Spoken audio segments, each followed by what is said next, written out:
Ni le RDPC, ni le MRC, ni le PCRN de Cabral Libye ne sont des partis à faire confiance en 2025 s'il n'y a pas de changement véritablement important au sein de leur organe dirigeante. Dans cette vidéo, je vais vous montrer la partie que vous avez raté de voir en 2018.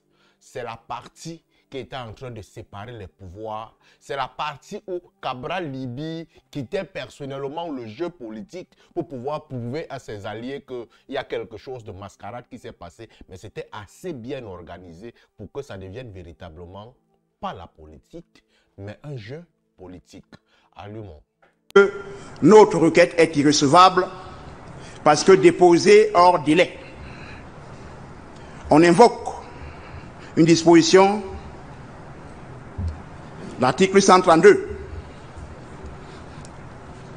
en estimant que comme le vote s'est clôturé le 7 octobre à 18 h et que le recours déposé par le candidat Cabral Libye a été déposé le 10 à 19 h, il a été déposé au-delà des 72 heures prévues par la loi.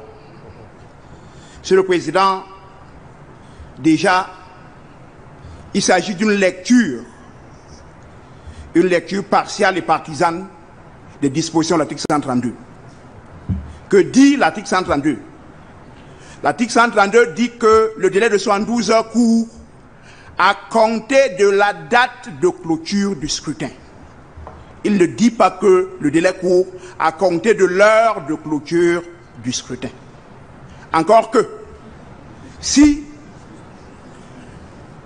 les gens cessent de voter à 18 h, on sait bel et bien que le dépouillement, le décompte électoral, parfois court même au-delà de 7 h de 18 h.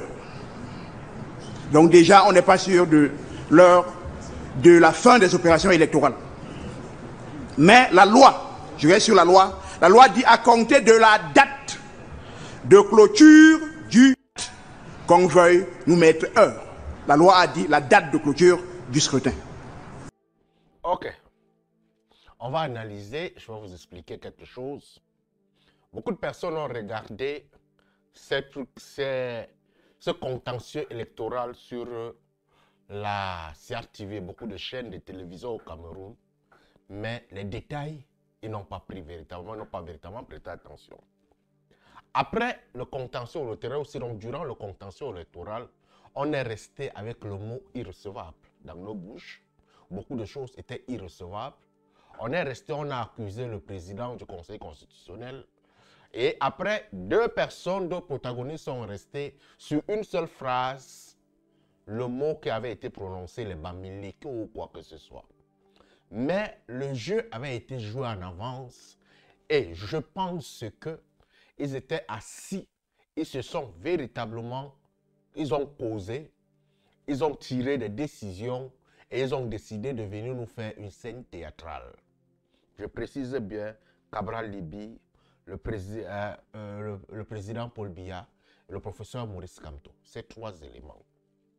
Cabral Libye, à ce moment, est soutenu par le professeur Nkuvondo, qui est le président de son parti politique.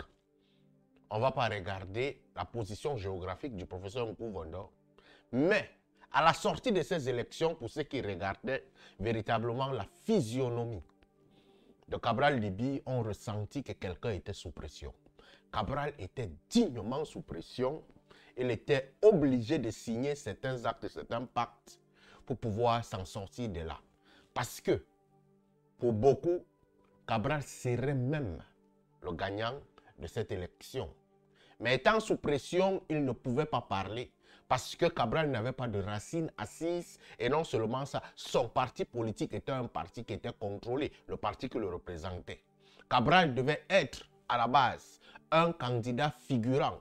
Mais avec son mouvement 11 millions de citoyens, il a surpris tous tous les partis politiques au point où, à quelques heures du début des élections, le professeur Maurice Kamto l'appelle pour qu'il puisse faire alliance avec lui. Et cette alliance avait une très bonne stratégie qui venaient au sommet de l'État pour pouvoir casser la vision des jeunes.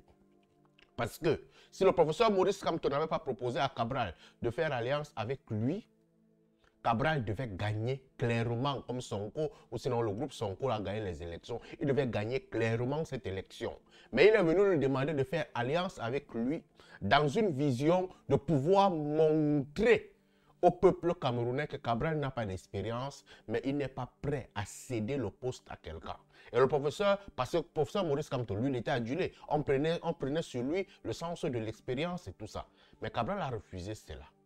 Lorsqu'arrivent dans les élections, et que Cabral, pour ceux qui ont regardé et qui ont analysé le jeu politique, ont vu que Cabral était quand même à un niveau assez important au niveau du succès ou sinon de la réussite de ces élections. Il fallait qu'au niveau de la base dirigeante de son parti politique, qu'on puisse se faire comprendre que petit, il faut laisser. Hein? Laisse les grands diriger leurs choses. C'est pour ça que nettement après les élections, il va quitter le parti du professeur Nkouvondor et créer son propre parti. Bon, je vais dire, créer son propre parti. C'était largement clair. Alors, pourquoi est-ce que vous allez voir cette phrase très importante? Parce que je vais rentrer un peu pourquoi Cabral l'a fait. Ils se sont entendus à un certain niveau pour que Cabral puisse rater les heures. C'est-à-dire qu'il sait très bien. Il savait très bien qu'on a dit 72 heures après les élections pour pouvoir déposer une requête. Mais le groupe Cabral, ils se sont assis, ils ont décidé de ne pas dépenser l'argent énormément pour les avocats, de ne pas poursuivre le contentieux électoral en mettant une place. Ils ont refusé de les recevoir à temps et ils sont capables de faire des requêtes suivant la date et non suivant les heures. C'est quand même ambigu, non?